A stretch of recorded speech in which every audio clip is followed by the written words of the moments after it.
Welcome back to Grace and Weston's Fun Time, and today we're going to be learning about cicadas. So this is going to be fun. Let's do it. So at number one, we're going to be talking about why the cicadas make their loud noises. And let's do it. So, why the cicadas make their loud noise is because it's a mating call, and they're trying to get the girls to come over to them.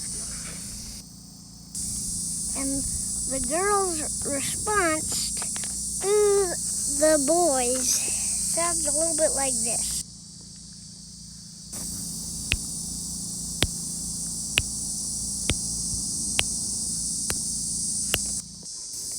And then she will come over to the males and lay her eggs.